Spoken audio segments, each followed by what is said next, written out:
आज के इस गहन विश्लेषण में ना हम एक ऐसी वैचारिक क्रांति पर बात कर रहे हैं जो स्वास्थ्य और चिकित्सा को देखने का हमारा पूरा नजरिया ही बदल सकते हैं। बिल्कुल।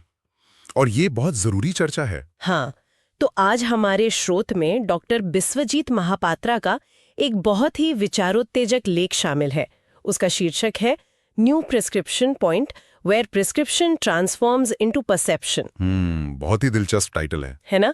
और इसके साथ ही डॉक्टर सरोज कुमार मिश्रा नाम के एक बेहद अनुभवी स्वास्थ्य प्रशासक की एक कड़वी लेकिन बिल्कुल सच्ची टिप्पणी भी है। तो हमारा मिशन आज ये समझना है कि कैसे स्वास्थ्य सेवा सिर्फ एक दवा के पर्चे से आगे बढ़कर बीमारी के प्रति हमारे नजरिए में बदल रही है। और देखिए, ये समझना इसलिए भी जरूरी है ना, क्योंकि आज तक हमने शरीर को बस एक मशीन की तरह ही माना है। हाँ, आमतौर पर जब हम किसी बीमारी की बात करते हैं तो हमें एक खास तरह की सटीकता की आदत होती है। सही बात है। जैसे अगर किसी की हड्डी टूट गई तो डॉक्टर ने एक्सरे किया, सफेद टेढ़ी लाइन दिखाई दी और उन्होंने बस उंगली रखकर कह दिया, देखिए ये रही दिक्कत। ये बहुत ही ब्लैक एंड व्हाइट होता है। हाँ, ये सच है। इंसानी दिमाग को ना ये बाइनरी सिस्टम बहुत पसंद आता है। मतलब हड्डी टूटी है या नहीं टूटी है, इन्फेक्शन है या नहीं है, इसका एक स्पष्ट नाम होता है और उससे ना एक अजीब सा सुकून मिलता है कि कम से कम हमें पता तो है कि हमारा दुश्मन कौन है। बिल्कुल। लेकिन पेच यहीं फंसता है। जब हम रोजमर्रा के स्वास्थ्य या हमारी आदतों, तनाव और हमारी पूरी बायोलॉजी की बात करते हैं तो ये एक्सरे मशीन वाला मॉडल पूरी तरह फेल हो जाता है। एकदम सही कहा आपने। मतलब हम एक ऐसे मेडिकल ग्रे एरिया में आ जाते हैं जहां एक गोली हर मर्ज का इलाज नहीं हो सकती। और यहीं पर डॉक्टर महापात्रा का जो ये एनपीपी यानी न्यू प्रिस्क्रिप्शन पॉइंट का विचार है वो सामने आता है। ये कोई नई दवा का नाम नहीं है। अच्छा। हाँ, ये उस तरीके को बदलने की बात है कि हम डॉक्टर के क्लिनिक में किस माइंडसेट के साथ घुसते हैं। ठीक है, चलिए इसे विस्तार से समझते हैं। लेख में इस एनपीपी को लेकर कहा गया है कि ये कोई क्लिनिक के पर्दे या दीवारों का रंग बदलने जैसा, मतलब कोई कॉस्मेटिक बदलाव नहीं है। तो फिर ये असल में है क्या? ये एक बहुत बड़ा दार्शनिक या फिलोसॉफिकल बदलाव है। इसे ऐसे समझिए, अभी जब कोई बीमार पड़ता है तो वो खुद को एक पैसिव विक्टिम यानी एक लाचार पीड़ित मान लेता है। बेचारा बन जाता है। बिल्कुल। उसका रवैया होता है, हाय मुझे तो डायबिटीज हो गई, मेरी किस्मत खराब है, अब डॉक्टर साहब मुझे कोई नीली या पीली गोली देंगे और उसी से मेरा कुछ हो सकता है। मतलब मरीज अपनी जिम्मेदारी पूरी तरह से उस पर्चे पर डाल देता है। मैं भी कई बार ऐसा ही सोचती हूँ। हम बस एक क्विक फिक्स चाहते हैं ना, कोई त्वरित समाधान। हाँ, लेकिन एनपीपी के दर्शन में मरीज को इस पैसिव भूमिका से बाहर निकालकर एक जागरूक भागीदार यानी कॉन्शियस पार्टिसिपेंट बनना होता है। मतलब जिम्मेदारी लेनी होती है। हाँ, डॉक्टर अब ये नहीं पूछता कि आपको कौन सी बीमारी है। इसके बजाय वो बहुत अलग तरह के सवाल पूछते हैं। जैसे आपकी बायोलॉजी ने, मतलब आपके शरीर ने पिछले 10 सालों में किस तरह का जीवन जिया है, या फिर आपके भीतर कैसा वातावरण बना हुआ है। अरे वाह, ये सवाल ही अपने आप में बहुत कुछ बदल देता है। आपने अपने भीतर कैसा वातावरण बनाया है। इसे सुनकर मुझे एक बात याद आ गई। बताइए। हमारी जो आज की पारंपरिक चिकित्सा है ना, वो मुझे सड़क किनारे बैठे एक कार मैकेनिक की तरह लगती है। दिलचस्प है। कैसे? मतलब आप कार चला रहे हैं, आपने लापरवाही से चलाई, इंजन में धुआं उठा, आप मैकेनिक के पास गए, उसने कुछ पुर्जे बदले, आपको एक लंबा चौड़ा बिल थमाया और बोला, लो जी, हो गई ठीक। ये बहुत ही सटीक उदाहरण है। मैकेनिक को इससे कोई मतलब नहीं होगा कि आप कार कैसे चलाते हैं, उसे बस खराब पुर्जे को बदलना है। बिल्कुल। लेकिन ये जो एनपीपी का नजरिया है, ये मैकेनिक की दुकान नहीं है, ये एक ड्राइविंग स्कूल की तरह है। अरे वाह, क्या बात है। हाँ, ये आपको ये सिखाता है कि भाई गाड़ी ऐसे चलाओ कि क्लच प्लेट और इंजन समय से पहले खराब ही ना हो। ये एक तरह से आपको अपनी बायोलॉजी का स्टीयरिंग व्हील वापस सौंपता है। हाँ, और यहाँ सबसे दिलचस्प बात यह है कि इस ड्राइविंग स्कूल वाले मॉडल का सबसे बड़ा फायदा क्या है? क्या है? ये हमारे भीतर के डर को खत्म करता है। देखिए, जब हम अपने शरीर को नहीं समझते ना, तो हर छोटी बीमारी एक रहस्य और खौफ बन जाती है। हाँ, हम घबरा जाते हैं तुरंत। बिल्कुल। तो एनपीपी ये मानता है कि स्वास्थ्य कोई ऐसी जादुई चीज नहीं है जो सिर्फ डॉक्टरों की भारी भरकम किताबों में बंद है। स्वास्थ्य सीखने योग्य है, ये लर्नेबल है। रुको, अगर ये सिर्फ सीखने और नजरिया बदलने की बात है तो क्या हम ये कह रहे हैं कि हमें अब अस्पतालों की जरूरत ही नहीं है? नहीं। मतलब क्या कोई गंभीर रूप से बीमार व्यक्ति बस अपनी आदतें बदले और अस्पताल जाना छोड़ दे? ये तो बहुत खतरनाक सलाह हो सकती है। नहीं, ऐसा बिल्कुल नहीं है। ये समझना बहुत जरूरी है। स्रोत इस बात को बहुत स्पष्ट रूप से साफ करता है कि एनपीपी किसी भी तरह से अस्पताल विरोधी या एंटी हॉस्पिटल नहीं है। सुकून मिला सुनकर। हाँ, ये आधुनिक विज्ञान या सर्जरी को नकार नहीं रहा है। तो फिर ये पूरी व्यवस्था में फिट कहाँ बैठता है? लेख में इसके लिए एक बहुत ही बेहतरीन शब्द इस्तेमाल किया गया है, पोस्ट हॉस्पिटल, यानी अस्पताल के बाद का रचनात्मक चरण। अच्छा। मान लीजिए किसी के घर में भयंकर आग लगी है, उस समय आप क्या करेंगे? तुरंत फायर ब्रिगेड को बुलाऊंगी। हाँ बिल्कुल। आप उस वक्त वास्तुशास्त्र वाले को बुलाकर ये नहीं पूछेंगे कि घर में हवा का प्रवाह सही था या नहीं। हाँ, उस समय तो बस पानी डालना है और आग बुझानी है। और जीवन रक्षक दवाओं की सख्त जरूरत होती है, वो हमारी मेडिकल फायर ब्रिगेड है। सही बात है। लेकिन जब आग बुझ जाती है, मरीज अस्पताल से वापस घर आ जाता है, असली खेल तब शुरू होता है। आप उस इंसान को वापस उसी जीवन शैली में नहीं धकेल सकते जिसने असल में वो आग लगाई थी। ओह, तो ये अस्पताल से लौटने के बाद का काम है। हाँ। लेख में इसे art of self health care और सेल्यूलरा प्रोटोकॉल नाम दिया गया है। लेकिन मैं ईमानदारी से कहूँ तो जब मैं art of self health care या वेलनेस प्रोटोकॉल जैसे शब्द सुनती हूँ तो मुझे थोड़ा शक होता है। शक क्यों? क्या ये सिर्फ अमीरों के लिए एक और नया शगुफा या वेलनेस ट्रेंड नहीं है? मतलब आजकल हर जगह बस डिटॉक्स ड्रिंक्स, महंगे स्लीप ट्रैकर्स और पहाड़ों पर जाकर रिट्रीट करने की बात होती है। मैं समझ रहा हूँ आप क्या कह रही हैं। एक आम आदमी जो सुबह 9 से शाम 7 बजे तक नौकरी करता है, वो ये आदत सुधारना या हैबिट रीडिजाइन कैसे करेगा? ये बहुत ही जायज चिंता है और ज्यादातर लोगों को शुरुआत में ऐसा ही लगता है। लेकिन अगर हम इस प्रोटोकॉल के पीछे के मैकेनिज्म को समझें, मतलब ये कैसे काम करता है, तो ये कोई फैंसी स्पा ट्रीटमेंट नहीं है। अच्छा। हाँ, हैबिट रीडिजाइन का मतलब पहाड़ों पर जाना नहीं है। इसका मतलब है आपके रोजमर्रा के जीवन के उन छोटे छोटे ट्रिगर्स को समझना जो आपकी बायोलॉजी को नुकसान पहुंचा रहे हैं। कोई ऐसा उदाहरण दीजिए जिससे ये बात और साफ हो जाए। ठीक है, मान लीजिए एक मरीज है जो सालों से क्रॉनिक फटीग, मतलब लगातार थकान और हाई ब्लड प्रेशर से जूझ रहा है। पारंपरिक व्यवस्था में डॉक्टर उसे बीपी की गोली लिखेगा और कह देगा कि तनाव कम लो, बस। हाँ, यही होता है। लेकिन एनपीपी क्लिनिक में सेलोरेवा प्रोटोकॉल के तहत डॉक्टर उसके दिन भर के रूटीन को मैप करेगा। डॉक्टर देखेगा कि ये मरीज रात को सोने से पहले किस तरह का तनाव ले रहा है। अच्छा, जड़ तक जाएगा। हाँ, इसका भोजन इसके हार्मोन्स को कैसे स्पाइक कर रहा है।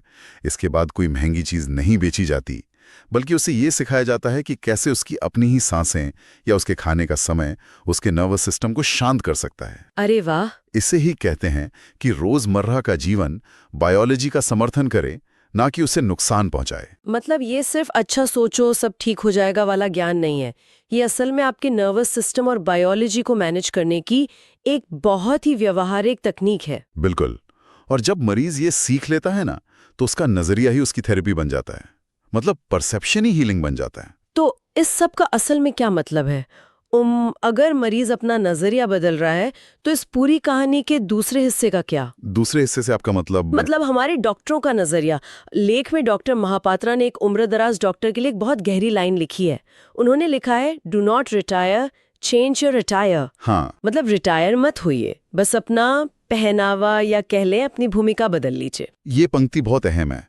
देखिए, आज के समय में होता क्या है ना, जब कोई सर्जन या डॉक्टर उम्र के उस पड़ाव पर पहुंचता है जहां उसके हाथ थोड़ा कांपने लगते हैं, या वो ऑपरेशन थिएटर में लगातार 10 घंटे खड़ा नहीं रह सकता, तो व्यवस्था उसे बेकार मान लेती है। खुद डॉक्टर को लगने लगता है कि उसकी प्रासंगिकता खत्म हो गई है। क्योंकि हमारा मेडिकल सिस्टम तो एक कारखाने की तरह काम करता है ना।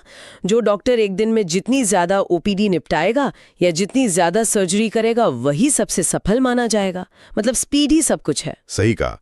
लेकिन एनपीपी में मूल्यांकन का पैमाना ये नहीं है कि आप कितनी जल्दी काम करते हैं। यहाँ उम्रदराज डॉक्टरों को उनकी स्पीड के लिए नहीं, बल्कि उनकी अंतर्दृष्टि, जीवन की गहरी समझ और बायोलॉजिकल विजडम के लिए सम्मान दिया जाता है। बिल्कुल। एक डॉक्टर जिसने 30-40 साल इंसानी शरीर को करीब से देखा है, उसके पास जो अनुभव है ना, वो किसी मशीन या गूगल के पास नहीं है। उस अनुभव का इस्तेमाल बीमारी रोकने और स्वास्थ्य सिखाने में किया जाना चाहिए। हाँ, और यहीं पर मुझे हमारी मेडिकल इकोनॉमी का सबसे बड़ा झोल नजर आता है। वो कैसे? लेख में भी समाज पर कुछ बहुत ही चुभने वाले सवाल उठाए गए हैं। हम एक ऐसी दुनिया में रहते हैं जहां एक इंसान को अगर हार्ट अटैक आ जाए तो वो बाईपास सर्जरी के लिए 5 लाख रुपए खुशी खुशी या कह लें मजबूरी में दे देता है। बिल्कुल दे देता है। लेकिन अगर वही डॉक्टर उस इंसान को हार्ट अटैक आने से 10 साल पहले बैठाकर आधा घंटा समझाएं, उसकी आदतों की काउंसलिंग करें, जिससे सर्जरी की नौबत ही ना आए, तो मरीज उसकी 1500 रुपए की फीस देने में भी कतराता है। हाँ, अगर हम इसे व्यापक संदर्भ से जोड़कर देखें तो ये सिर्फ डॉक्टरों की आय का सवाल नहीं है, ये एक बहुत बड़ा सामाजिक विरोधाभास है। बिल्कुल। हमारी अर्थव्यवस्था सिर्फ क्राइसिस इंटरवेंशन यानी संकट आने पर किए गए इलाज का ही पैसा देती है।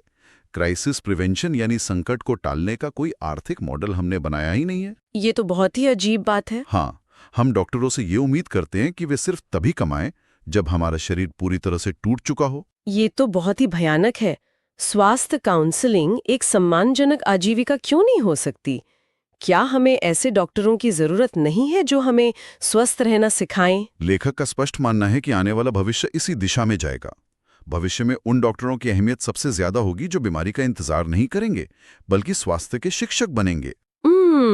यहाँ से ये विषय वाकई बहुत दिलचस्प हो जाता है, क्योंकि कागजों पर और एक दर्शन के स्तर पर तो ये सब बहुत ही क्रांतिकारी और आदर्श लगता है। बिल्कुल। हर कोई यही कहेगा कि हाँ भाई, रोकथाम इलाज से बेहतर है।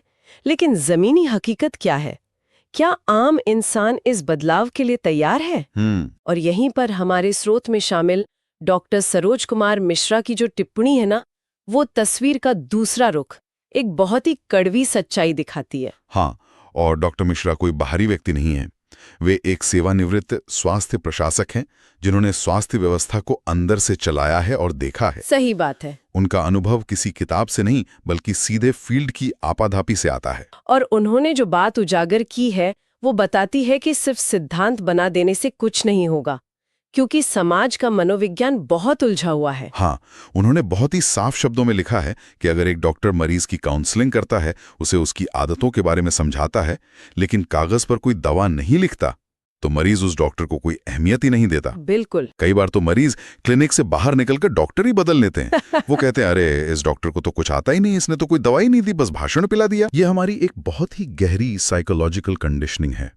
हमारा इंसानी दिमाग इस पर्चे और रंग बिरंगी गोलियों का इतना आदी हो चुका है कि उसके बिना हमें लगता है इलाज शुरू ही नहीं हुआ। एकदम सही। वो दवा का पर्चा मरीज के लिए इस बात का सबूत होता है कि उसकी बीमारी असली है और उसका इलाज किया जा रहा है, भले ही उस गोली का असर आधे से ज्यादा सिर्फ एक प्लेसिबो हो। हाँ, और ये बात सिर्फ मरीजों तक सीमित नहीं है। डॉक्टर मिश्रा ने व्यवस्था की मजबूरी भी बताई है। ओपीडी में बाहर 100 मरीजों की लाइन लगी है। डॉक्टर के पास इतना समय ही नहीं है कि वो किसी से 10 मिनट भी बात कर सके। तो वो क्या करते हैं? वो बस एक छपा हुआ पर्चा या लीफलेट उठाते हैं, मरीज के हाथ में थमाते हैं और कहते हैं, इसमें लिखा है क्या खाना है और क्या नहीं, इसे पढ़ लेना, नेक्स्ट पेशेंट। और उसका नतीजा क्या होता है? वो मरीज क्लिनिक से निकलता है, वो लीफलेट पढ़ता भी नहीं है और घर पहुंचने से पहले उसे कूड़ेदान में फेंक देता है। बिल्कुल। ना चाहता। ये हम सब ने देखा है। ये एक ऐसा दुष्चक्र है जहां मरीज कुछ सुनना नहीं चाहता और डॉक्टर के पास सुनाने का समय नहीं है। दोनों ही बस किसी चमत्कारिक शॉर्टकट की तलाश में है। लेकिन कहानी यहीं खत्म नहीं होती। डॉक्टर मिश्रा ने अपनी टिप्पणी में एक बहुत ही उम्मीद जगाने वाली बात भी कही है। उन्होंने अपना खुद का एक नया मॉडल शेयर किया। हाँ, और इससे एक बहुत ही महत्वपूर्ण सवाल खड़ा होता है कि जब आप इस दुष्चक्र को तोड़ते हैं तो क्या होता है? डॉक्टर मिश्रा आप दिन में सिर्फ 10 मरीज देखते हैं, वो भी कॉल पर। और जब वे ऐसा करते हैं तो क्या बदलाव आता है? उन्होंने बताया कि जब वे उन 10 मरीजों की आराम से काउंसलिंग करते हैं, उन्हें उनकी बीमारी, उनके शरीर के काम करने के तरीके के बारे में विस्तार से समझाते हैं, तो एक अजीब सा जादू होता है। कैसा जादू? जिस मरीज को पहले सिर्फ पर्चा चाहिए था, वो मरीज बदल जाता है। हाँ, डॉक्टर मिश्रा बताते हैं कि क्लिनिक द्वारा फीस चुकाए जाने के बावजूद कई मरीज अपनी मर्जी से उन्हें अपनी तरफ से अलग से पैसे देने की कोशिश करते हैं। ये हिस्सा मेरे लिए सबसे ज्यादा चौंकाने वाला था, जब मरीज अतिरिक्त पैसा देने की जिद करते हैं और कहते हैं, सर मुझे मेरी समस्याओं के बारे में आज तक कभी किसी ने इतने विस्तार से नहीं समझाया, ये पैसा इस काउंसलिंग की कीमत है। अरे वाह! मतलब लोग असल में पर्चे के भूखे नहीं हैं, वे समझदारी और संदर्भ के भूखे हैं। ये घटना साबित करती है कि अगर आप सही तरीके से सही माहौल में मरीज को उसकी बायोलॉजी समझाएं तो वो उसका मूल्य समझता है। लेकिन यहाँ डॉक्टर मिश्रा ने एक बहुत ही पते की बात कही है। क्या? उनके अनुसार ये नजरिया बदलने की यानी काउंसलिंग की जरूरत मरीजों से ज्यादा पहले खुद डॉक्टरों को है। डॉक्टरों को। ऐसा क्यों? क्योंकि व्यवस्था ने डॉक्टरों के मन में भी ये बात डाल दी है कि उनका असली काम सिर्फ नुस्खा लिखना या सर्जरी करना है। डॉक्टर मिश्रा कहते हैं कि एनपीपी जैसे प्लेटफॉर्म्स को पहले डॉक्टरों का आत्मविश्वास जगाना होगा। सही बात है। डॉक्टरों को ये विश्वास दिलाना होगा कि उनका समय, उनके शब्द, उनका अनुभव और उनका दिया गया मार्गदर्शन किसी भी कीमती दवा से कम मूल्यवान नहीं है। असली चुनौती क्लिनिक का इंफ्रास्ट्रक्चर बदलना नहीं, बल्कि समाज के और मेडिकल कम्युनिटी के इस गहरे बैठे मनोविज्ञान को बदलना है। बिल्कुल। तो अगर हम आज के इस पूरी चर्चा और इस गहन विश्लेषण को समेटें तो ये साफ है कि प्रिस्क्रिप्शन यानी दवा के पर्चे से लेकर परसेप्शन यानी नजरिए तक का ये सफर केवल एक नया मेडिकल बिजनेस मॉडल नहीं है। डॉक्टर महापात्रा के शब्दों में ये एक बिल्कुल नई सभ्यता के नजरिए की शुरुआत है। और अगर हम इसे एक नए रूपक या उपमा से समझें तो अभी तक की चिकित्सा प्रणाली कंप्यूटर को हर बार रीबूट करने या हार्डवेयर बदलने जैसी रही है। सिस्टम क्रैश हुआ, आपने रीस्टार्ट बटन दबा दिया। लेकिन एनपीपी का नजरिया उस करप्टेड सॉफ्टवेयर को दोबारा लिखने यानी रीराइट करने जैसा है, ताकि सिस्टम बार बार क्रैश ही न हो। क्या बात है! दवाइयां बस शरीर को रीबूट करती हैं, लेकिन सही नजरिया शरीर का सॉफ्टवेयर बदल देता है। ये हमें याद दिलाता है कि स्वास्थ्य कोई ऐसी वस्तु नहीं है जिसे आप बस मेडिकल स्टोर के काउंटर से पैसे देकर खरीद लें। बिल्कुल। इसे समझना पड़ता है, इसके साथ रोज एक तालमेल बिठाना पड़ता है। ये एक सक्रिय जीवन शैली है, कोई घटना नहीं। हमें उस मेडिकल ग्रे एरिया से भागना नहीं है, बल्कि उस ग्रे एरिया में अपनी बायोलॉजी के साथ एक मजबूत रिश्ता बनाना है। एकदम सही। आज के हमारे इस विश्लेषण ने ये स्पष्ट कर दिया है कि सही नजरिया यानी परसेप्शन अपने आप में एक बहुत बड़ी और शक्तिशाली चिकित्सा है। हाँ। तो जाते जाते हम सबको एक विचार के साथ छोड़ना चाहते हैं जिस पर हम सभी को गौर करना चाहिए। ये सवाल आज की इस चर्चा से ही निकलता है, लेकिन एक नया और व्यक्तिगत आयाम खोलता है। ले कहता है कि आपका नजरिया आपको स्वस्थ बना सकता है। तो सोचने वाली बात यह है कि हम वर्तमान में अपने ही शरीर, अपने काम और अपने स्वास्थ्य के बारे में ऐसा कौन सा गलत नजरिया पाले हुए हैं जो जाने अनजाने में बिना किसी कीटाणु या वायरस के हमें लगातार अंदर ही अंदर बीमार बना रहा है। ये वाकई सोचने पर मजबूर करने वाला सवाल है। बिल्कुल। इस पर जरूर सोचेगा और अपनी बायोलॉजी के साथ एक बेहतर रिश्ता बनाने की शुरुआत कीजिएगा।